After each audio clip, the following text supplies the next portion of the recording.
शाखों से टूट जाएं वो पत्ते नहीं हम, और स्वामी से कोई कह दे कि औकात में रहे। तो कहते हैं अखिलेश जी से स्वामी प्रसाद को जो है पहले भेजा बांग्लादेश। कोई मुसलमान ये नहीं चाहता कि धार्मिक ग्रंथों के बारे में कोई ऐरा गैरा आदमी बोले।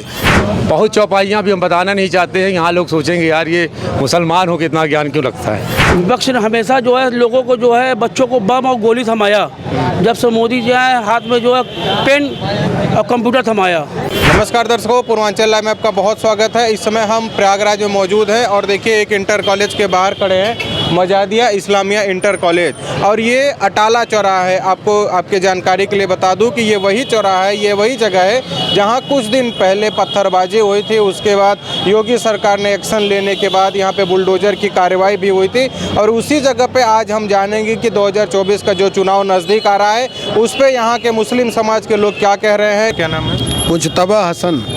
मुजतबा जी, ये पत्थरबाजी हो गई थी, बदनामी भी हुई कि मुसलमान पत्थरबाजी कर रहे हैं, कैसे क्या हो गया था?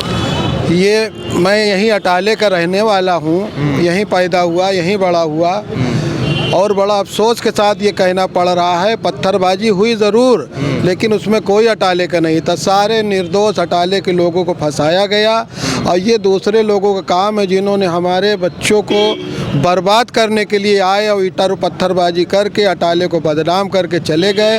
हमारे यहाँ के बच्चे 6-6 महीना, कुछ बच्चे तो आज की तारीख में भी जेल में हैं, सिर्फ उन नालायकों की वजह से कि जो पता नहीं कहाँ से आए थे, किस दुनिया से आए थे, और आए और अपना काम करके यहाँ नफ़रत फैलवा के यहाँ सबको बर्बाद करके चले गए। ये वही जगह अटाला है, तो क्या कह सकते हैं, बहुत ख़राब हुआ जो भी हुआ। अच्छा, आरोप लगा रहे हैं कि कुछ अन्य पार्टी के लोगों का भी उसमें हाथ था।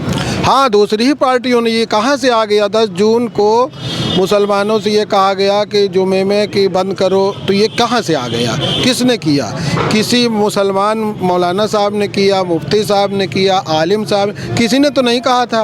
ये कहाँ से एक का एक रात भर घूमने लगा कि 10 जून को बंद, तो कहाँ से आया ये? इस मतलब यहाँ के स्थानीय लोगों ने ऐसा? कोई नहीं, हम तो यहीं पैदा हुए, हम यहीं दिन भर रहते हैं कि कोई स्थानीय बड़े के जुमा के दिन हमारे जो मस्जिद के इमाम, उन लोगों ने देखा कि ये माहौल बना रहे हैं कोई लोग, गलत लोग, दूसरे लोग, मस्जिदों में से उन्होंने समझाया कि आप मत जाइएगा और कोई ज़रूरत नहीं है, जब हमको कुछ करना होगा आलिमों को, मुफ्तियों को, तो हम बताएंगे। और उसके कहने की वो फ़र्क ये पड़ा कि अटाले का कोई बच्चा यहाँ नहीं आया।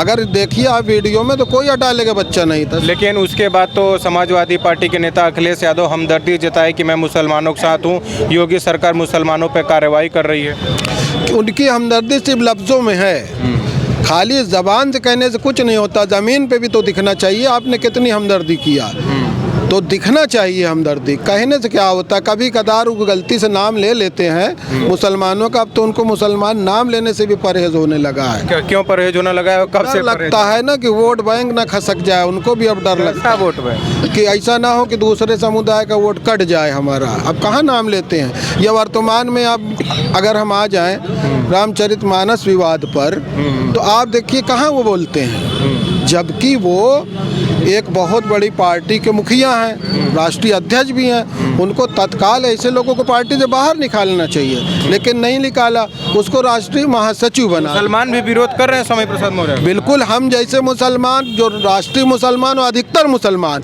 कोई मुसलमान ये नहीं चाहता कि धार्मिक ग्रंथों के बारे में कोई ऐरा गैरा आदमी बोले। धार्मिक ग्रंथ हो या धार्मिक मसले हो, वो धार्मिक लोग जानते हैं ना, आप क्या जानते हैं? और मैं तो कहिए तो धन्यवाद दे दूं अखिलेश जी को।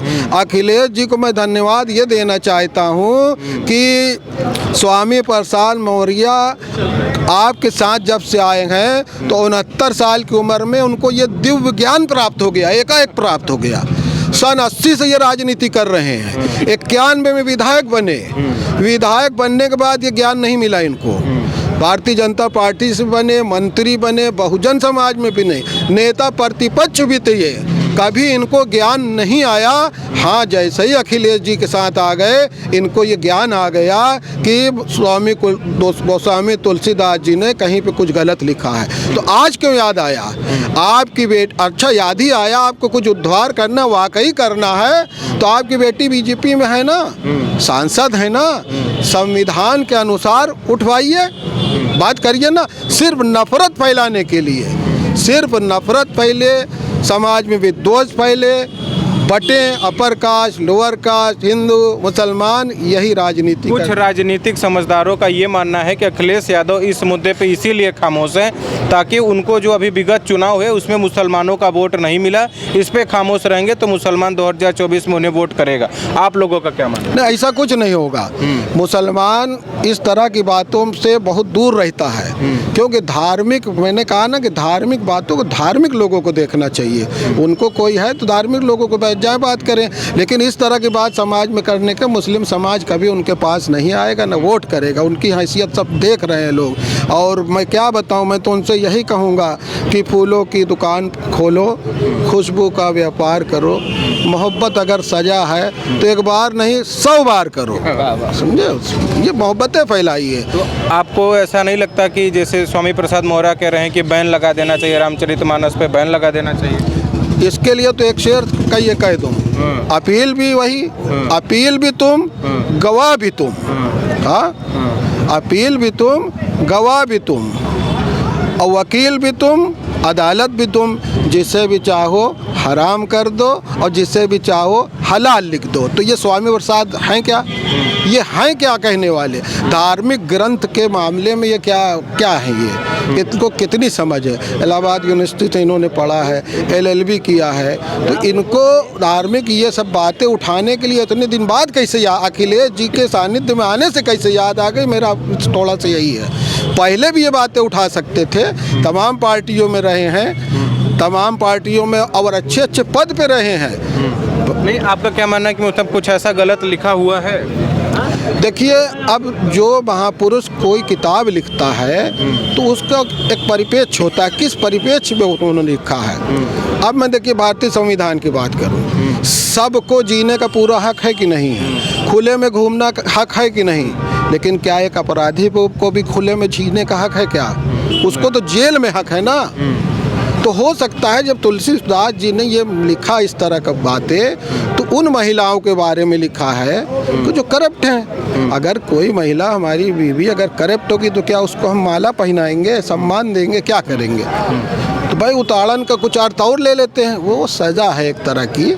तो ये नहीं है कि उन्होंने ये लिख दिया, समझे? आप मुस्लिम हो के आपको रामचरितमानस कितनी जानकारी है, लेकिन स्वामी प्रसाद मौर्य को नहीं। उनको भी जानकारी है, लेकिन वो राजनीति और भ्रमित करने के लिए, बांटने के लिए, नफरतें फैलाने के लिए जो भी वो कर रहे हैं, वो नफरत फैला रहे हैं। समाज में नफरत फैले और ऊपर से अखिलेश यादव जी का वरदास्त्र प्राप्त है उनको, ये सब करवाया जा रहा है। आगामी चुनाव को देखते हुए सब कराया जा रहा है। वो सब समझ, लाभ मिलेगा चुनाव में? कोई लाभ नहीं मिलेगा। मोहम्मद राशिद, विपक्ष तो पगला चुकी है एकदम से, एकदम पगलानी है एकदम। ये दुनिया भर की सब गंद की जो है, सबकी किताबों का अपमान करना, ये सब क्या है? ये सब कुछ नहीं होगा। हम तो कहते हैं अखिलेश जी से स्वामी प्रसाद को जो है पहले भेजा बांग्लादेश, उनको यहाँ से निकाला जाए। जो यहाँ पर जो है हिंदुस्तान में किसी का जो है धर्म का अपमान नहीं होता, न किसी को सचिव बना रहे हैं और आप कह रहे हैं मैं बांग्लादेश। कहता हूँ उनको बांग्लादेश भेजें या पाकिस्तान भेजें, इनको वही लोग समझा पाएंगे कि जो है कि किसी को धर्म को खराब करना क्या होता है। अच्छा, तो लेकिन आप कह रहे हैं कि उनको पाकिस्तान भेजा जाए, बांग्लादेश भेजा जाए, लेकिन अखिलेश यादव तो कह रहे हैं भैया तुम महासचिव बनो, तुम इसी प्रकार का करते रहो। उनका तो कह रहे हैं मुख्य समर्थन। ये तो मोहरा बनाए हुए हैं, उनको मोहरा बना के चल रहे हैं। और काहे लिए मोहरा मैं तो अखिलेश जी से मैं कहना चाहता हूँ कि इनको तत्काल हटाया जाए, पद से इनको बाहर करा जाए। और रहा 2024 का मामला, विपक्ष भूल जाए, बहुत हो चुका, बहुत कर चुका। विपक्ष ने हमेशा जो है लोगों को जो है बच्चों को बम और गोली थमाया। जब से मोदी जी आए हाथ में जो है पेन और कंप्यूटर थमाया, तो जो पेन कंप्यूटर थमाएगा हम लोग उसी के साथ जाएंगे। हमारे मुसलमान समाज जो है सब उसी के साथ जाएंगे। बाकी विपक्ष मौर्य से खुश नहीं है क्या? मौर्य तो मैं कह रहा हूँ पाकिस्तान भेजें उनको, पाकिस्तान वाले इनको समझा देंगे। जब इनका चलना चुलना दुबार हो जाएगा ना, जब 200 किलो घी और तेल खाएंगे ना वहाँ पर, 150 रुपये किलो आटा खाएंगे, जब इनको समझ में आ जाएगा वहाँ पर उनका क्या हाल है क्या नहीं, हिंदुस्तान के बारे में जो बुरा कह रहे हैं ये। मैं तो अखिलेश जी से कहना चाहता हूँ इनको तत्काल जो है हिंदुस्तान से बाहर किया जाए। अच्छा, तो बांग्लादेश और पाकिस्तान का ही भेजा जाए। ना इनको वहीं भेजें, इनको वहीं समझ में आएगा। वहाँ की भूखमरी इनको समझ में आएगी ना, तो इनको समझ में आएगा। वहाँ जैसे भूखमरी चल रही है तो वहाँ भूखे मरेंगे तो उनको दिमाग सब ठिकाने में आ जाएगा। अब इनका पेट भरा हुआ है तो उल्टी सीधी बात बोल रही है। किसी की गंद के बारे में जो है, किसी किताब के बारे में बुरा कहने का कोई हक नहीं है। हिंदुस्तान में उसको रहने का हक नहीं है। ठीक है। आरोप लगता है कि हिंदू मुसलमान सबसे ज़्यादा बीजेपी करती है, इसीलिए चुनाव जीत जाती है। नहीं नहीं, यही लोग करा रहे हैं। जो दंगा हुआ यहाँ कराया, सब कौन यही कराया पार्टियों ने। दंगा? कौन कराया दंगा? यही सपा बसपा सब यही लोग करा रहे हैं जो जहाँ हो रहा है। और मुस्लिम तो जुड़े हुए हैं, बहुत ज़्यादा जुड़ गए हैं। और देखिए अभी गेहूँ चावल आटा ये सब दे रहे हैं फ्री। इन्होंने दिया कभी? सत्ता में नहीं है अखिलेश यादव, फिर भी आप आरोप लगा रहे हैं कि वो दंगा करवा दे रहे हैं। हाँ, सत्ता में अखिलेश यादव है नहीं, फिर भी आप आरोप लगा रहे हैं कि वो दंगा करवा दे रहे नहीं नहीं, आरोप नहीं, मतलब जो पहले हुआ जब इनकी थी सीएम तो पहले हुआ है ना, तो सब दंगा करवाए हैं। बिल्कुल। अब उसके बाद आज 17 से नहीं हुआ। जितनी सिक्योरिटी उनकी हिंदू भाई के मुसलमान भाई के है, मस्जिद में नमाजें हो रही है और तरक्की भी हो रही है, सब चीज़। मेरा नाम मुस्तफ़ा अहमद है। सन 2017 में भाजपा की सरकार जब से आई, आपने देखा होगा कहीं भी यूपी के अंदर दंगे नहीं हुए। इसके पहले के दंगे मुजफ्फरनगर के हों या जहाँ के भी हों, काफ़ी हर जगह दंगे होते थे। और आज के समय में आप देख लीजिए, सन 2017 के बाद भी एक भी दंगे नहीं हुए। हैं। कह रहे हैं बॉस का हाथ है समय प्रसाद मौर्य को। बॉस का तो हाथ है ही है। ये तो आप ही जान रहे हैं, मेरी पार्टी ने उनको निकाल दिया उठा के। क्यों निकाला ये भी आप जान रहे हैं। जो ये लालछन लगाए हैं रामचरितमानस पे, जिनका परिवार आप समझ रहे ना, रामचंद्र जी वंश पूर्वज जो थे राजा हरिश्चंद्र जी, जो त्याग और बलिदान के माने जाते हैं, आप ही जान रहे। और अगर इनको सीखनी है तो रामायण को कायदे से पढ़ें। उसमें किस तरह उन्होंने त्याग और बलिदान दिया है अपने प्रजा के लिए, अपने पिता के कहने पे। जो त्याग बलिदान मौर्य समझ रहे हैं कि समझना चाह नहीं रहे हैं? समझना नहीं चाह रहे हैं। बहुत बहुत ज्ञान है उसके अंदर, बहुत ज्ञान है, छोटी मोटी ज्ञान नहीं उसके अंदर। अगर पूरी रामायण को पढ़ा जाए, उसके शब्द के अर्थ को समझा जाए। आप एक मुस्लिम होके कह रहे हैं कि पूरे रामायण को पढ़ा जाए, स्वामी प्रसाद मौर्य कह रहे हैं इस पे बैन लगाया जाना चाहिए। नहीं, ये तो गलत बात है। मैं तो पूरी रामायण का किरदार ही बता दूंगा उनको। अभी वो मेरे बारे में नहीं जानते होंगे। मैं NCR रेडियो रामलीला कमेटी का डायरेक्टर भी हूँ। अच्छा। और बच्चों को पूरी यानी रिहर्सल तक कराता हूँ। जब माता पिता को जब लेके श्रवण कुमार निकले थे कांवड़ यात्रा करने, जब माँ और पिता को प्यास लगी सरयू नदी किनारे, तो उन्होंने अपनी माँ से कहा, भाई माता पिता उनके अंधे थे तो सहारा कौन था? बेटा था। तो स्वामी प्रसाद हमारे सहारा नहीं है। अगर सीखनी है तो श्रवण कुमार से सीखें, जिन्होंने अपने माता पिता के लिए बलिदान दिया। बहुत चौपाइयाँ भी हम बताना नहीं चाहते हैं। यहाँ लोग सोचेंगे यार ये मुसलमान हो के इतना ज्ञान क्यों लगता है। अरे तो कोई बात नहीं। हमारे यहाँ आइएगा NCR रेडियो रामलीला कमेटी, तब आपको दिखाएंगे कि चौपाइयों में कितना है। जब उस रोल को कराया जाता है ना, तो ये रोमा खड़ा हो जाता है कि कितना त्याग और बलिदान दिया उन लोगों ने। क्या राम राज नहीं कर सकते थे क्या? बाप के कहने पे उन्होंने अपना राज छोड़ दिया। वो भी 14 साल वन भटके हैं। स्वामी प्रसाद भटक सकते हैं? अपने बच्चों को त्याग देते। माननीय अखिलेश यादव जी अपने परिवार को त्याग देते। हम जाने कि राम जी के बहुत पति प्रिय हैं, वो उनकी पद चिन्हों पे चल सकते हैं। क्या नाम है? मेरा नाम असलम हसन है। अच्छा सर, ऐसे लोगों से हम जानने आए हैं, अटाला आज आ गए, कि अब माहौल कैसा है? अभी तो माहौल बहुत अच्छा है, किसी तरीके की कोई दिक्कत नहीं है। और जिस दिन यहाँ पर परेशानी या दिक्कत हुई, उस दिन भी यहाँ के लोगों ने कुछ किया नहीं, क्योंकि जुमे के बाद लोग जो बाहर निकलने वाले थे वो यहाँ से बाहर नहीं निकले। जुमे की नमाज उन्होंने पढ़ा और यहाँ के लोगों ने आपस में तय किया कि किसी तरीके का विवाद नहीं होना चाहिए। के ऊपर कार्रवाई हुई तो ये कहा गया कि धर्म को देखकर कार्रवाई हो रही है, क्या मानना है? नहीं, धर्म को देख कर के कोई कार्रवाई नहीं, क्योंकि अब मान लीजिए अगर पत्थरबाजी हुई, पुलिस से मुठभेड़ हुआ और बस को जलाया गया या ऐसा कुछ हुआ, तो जाहिर सी बात है कार्रवाई तो सबके खिलाफ होगी। कोई भी करेगा तो उससे भी खिलाफ होगी।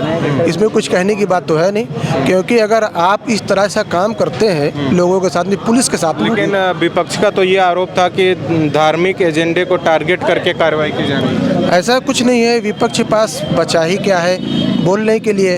अब अगर वो इस तरह की बात को नहीं बोलेगी और या नहीं कहेगी तो उसका वोट बैंक जो हमेशा रहा है 90 से चला आ रहा है मुसलमानों का वोट बैंक, तो वो जो है खसकने लगा है। अब चल है समाजवादी पार्टी। समाजवादी पार्टी तो एकदम बुरी स्थिति में है। स्वामी प्रसाद मौर्य का तीर चला रहे हैं बार बार, लेकिन ये उल्टा ही उनको लगने वाला है पीछे से जाके, है ना। आगे से भी नहीं लगेगा, पीछे से घूम के लगेगा ताकि वो बैठ भी ना सके जो है। तो अब इस तरह की नहीं चलने वाली है। और वो सज्जन व्यक्ति कतई नहीं हो सकते जो धर्म ग्रंथ को बोले। मैं तो उनको दुर्जन व्यक्ति कहूँगा।